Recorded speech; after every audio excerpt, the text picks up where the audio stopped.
Fun fact you probably never knew about me, I'm a massive goddamn Whovian. I've seen most classic stories and I'm a follower of Big Finish, the books, any Doctor Who media I can get my hands on, and oh my god, have I gone back into it lately. Doctor Who, Return of Dr. Mysterio, loved it or hate it, we can all agree on one thing. More Doctor Who. Even if the writing converged from decent to, oh my fucking god, bad.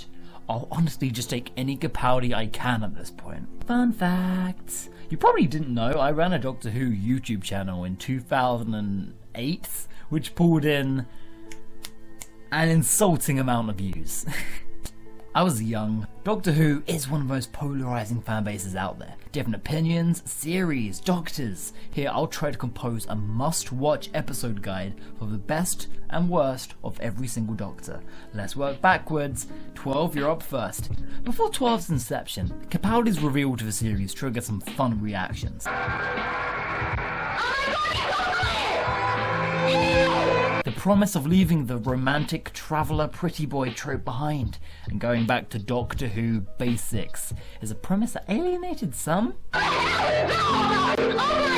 Okay, fuckity bye. But excited the diehards, and I laid somewhere in the middle. Described by press as classic rebel Time Lord, 12 has at the very least given the show a breath of fresh air, constantly experimenting with the character. 12 has spent his time in the TARDIS, doubting if he is a good man, doubting his sanity, finding his rocket aesthetic, found Gallifrey, more on that later. Spending millennia trapped in hell, only to lose his best friend and wife mere episodes later, and he doesn't throw one tantrum. And yet character development is surprisingly subtle with 12. If we had to put Capaldi in a Doctor bracket, I would have to put him under Grumpy Science Space Granddad, for sure. And yet he's gone from abandoning friends and needing emotion flashcards to doling out legitimate relationship advice. The Doctor's 40 years with River have changed him, though he's just not the kind of man to show it. He's a Doctor who reminds us that he is an alien, who carries time like a heavy weight and can give the greatest performances of any actor yet to play the role, but Moffat just seems insistent on keeping the character light and jovial, even though jokes don't work the same as they did for Smith or Tennant. He was obsessed with Clara, but untrustworthy and unpredictable. 12 is my favourite. First up, deep breath. Deep breath. Deep breath. Deep breath. A dinosaur is inconsequentially dropped in Victorian London, which means the fucking Oster gang get an episode. Yay. The Doctor wanders around, reminiscing the episode Fires of Pompeii. Moffat pushes these goddamn characters some more, and Clara gets sad because the Doctor isn't pretty anymore. Really. Oh yeah, I forgot about the T-Rex outside. Really feels like that should be a more pressing issue. Terrible intro to 12 that luckily improved. Thank Christ.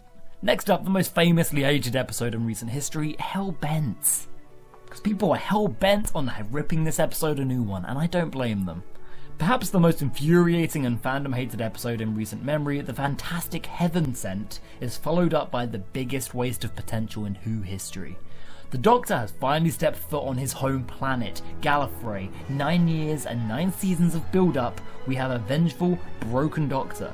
And then instantly, he remembers how annoying the Time Lords always were and spends the rest of the episode running around after dead Clara, ignoring his people entirely. Such a waste. Such a waste. There's good chunks of dialogue and some nice ideas in there, but 12 is at his most puppy dog, Clara, obsessed here.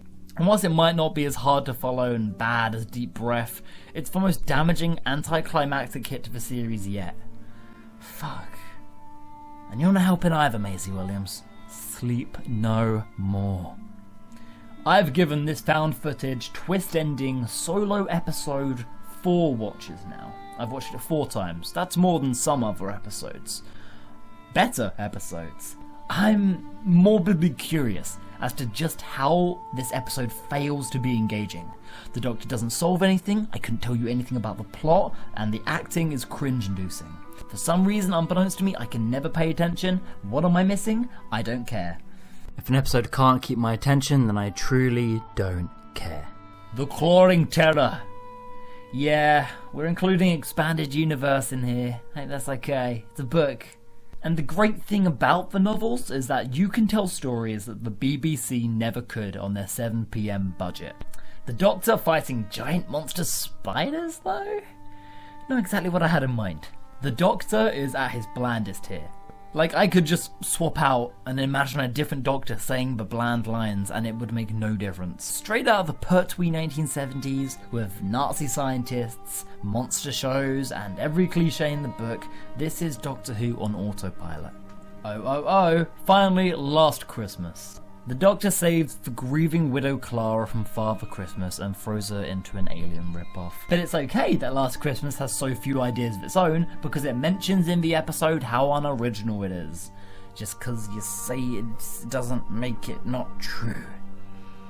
Exchanging one movie parody for another, this episode has genuinely nice character development, but is plagued by a vague, oddly paced plot and a crazy tonal shift. Its biggest crime though?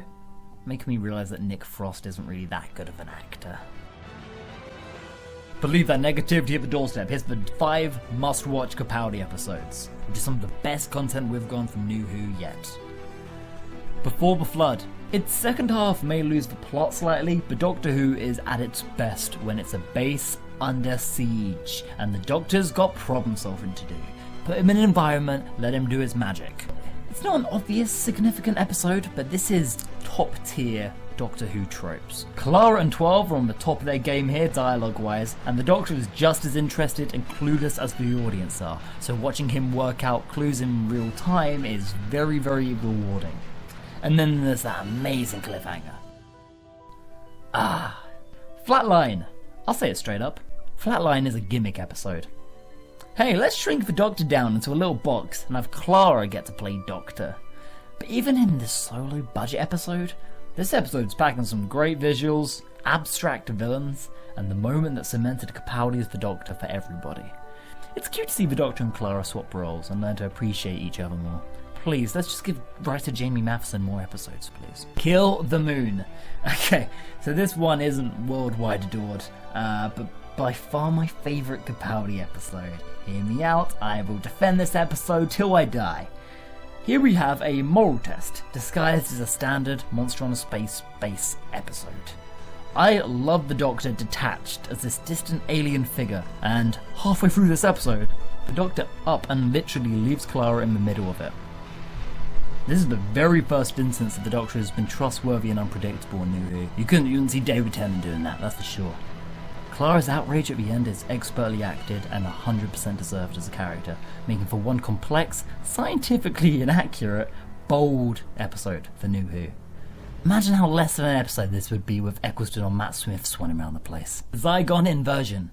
The Doctor and Fangirl are bombed out of the sky, while Octopus Clara continues to wage war against the planet Earth. How often does Doctor Who go global? Like, huge scale on an average BBC budget. How cool is it having UNIT properly back in Doctor Who? Very. And this episode's climactic finale is entirely performance-based, as Capaldi delivers the greatest moment of acting and character in possibly all of Doctor Who. It's so good that it completely overshadows the episode itself. It's a must-watch, even just that ending. Ignore all the orange monsters going blah. Wouldn't be Doctor Who without them. And finally, Heaven Sent. Doctor Who veterans are no stranger to the great 45 minutes that is Heaven Sent. The Doctor pits himself through his own personal prison in the recent loss of his best friend. It's a creepy, lonely episode that pulls no punches. Seeing the Doctor at his most vulnerable allows us to see the character being tested like we haven't actually seen him before. In a grueling story that lasts for about 4.5 billion years, there's not a lot like it. Although not the most popular run, Peter Capaldi has proven to be a Doctor deserving of better scripts. Rumours of rebranding the show to a younger, more marketable Doctor. Marketable. Pretty. Yeah, there we go. Those rumours are upsetting, because even though there's already 2 series of Doctor Number 12, there's still so much we have to learn about the Incarnation. Let's see how he fares without Clara and go from there. Tied with a certain other actor, Capaldi is my favourite Doctor. Next up, Smith.